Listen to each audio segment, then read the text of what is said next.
नमस्कार, आपका आज की वीडियो में स्वागत है। आज की वीडियो में हम चर्चा करने वाले हैं रेखाओं के बारे में।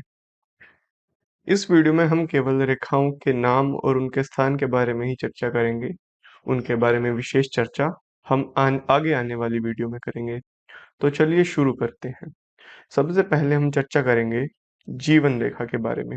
जीवन रेखा बृहस्पति पर्वत के नीचे से हथेली के किनारे से उत्पन्न होते हुए शुक्र पर्वत के साथ गोलाई लिए हुए हाथ के मूल तक जाती है। इस रेखा को हम जीवन रेखा कहते हैं। पुराने भारतीय शास्त्रों में इसे पितृरेखा भी कहा गया है। मस्तिष्क रेखा।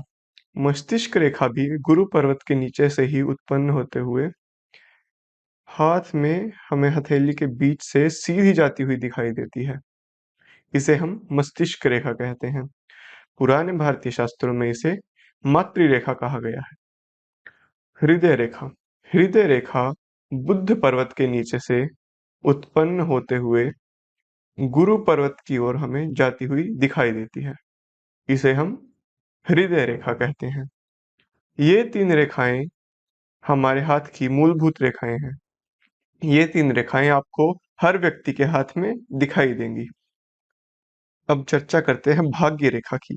रेखा खड़ी रेखा होती है जो कि शनि पर्वत तक जाती है। अब इसका उद्गम स्थल हाथ के मध्य से भी हो सकता है, हाथ के मूल से भी हो सकता है या किसी पर्वत से भी हो सकता है। जो भी रेखा शनि पर्वत तक जाएगी उसे हम भाग्य रेखा कहते हैं। इसलिए भाग्य रेखा को शनि रेखा भी कहा गया है। पुराने भारतीय शास्त्रों में हालांकि इसे धन रेखा कहा जाता है। सूर्य रेखा। सूर्य रेखा जैसा नाम से ही स्पष्ट है कि जो रेखा सूर्य पर्वत की ओर जाती हो। जो खड़ी रेखा हाथ के मध्य से उत्पन्न होते हुए सूर्य पर्वत तक जाए उसे हम सूर्य रेखा कहते हैं। स्वास्थ्य रेखा। सूर्य रेखा के ही तरह जो भी रेखा हाथ के मध्य से उत्पन्न होते हुए बुध पर्वत तक जाए उसे हम स्वस्थ रेखा कहते हैं। स्वस्थ रेखा को हम बुध रेखा भी कह सकते हैं। अब हम चर्चा करते हैं विवाह रेखा के बारे में। विवाह रेखा बुध पर्वत पर हाथ के किनारे से उभरी हुई कुछ आड़ी रेखाएं होती हैं। इन्हें हम विवाह रेखा कहते हैं।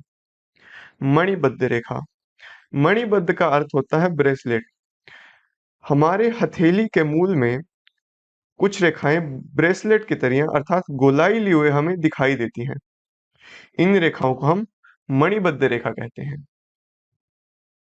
तो आज की वीडियो में हमने रेखाओं के बारे में चर्चा की। अगली वीडियो में हम अगले किसी विषय पर चर्चा करेंगे। तब तक आपका दिन शुभ हो। धन्यवाद।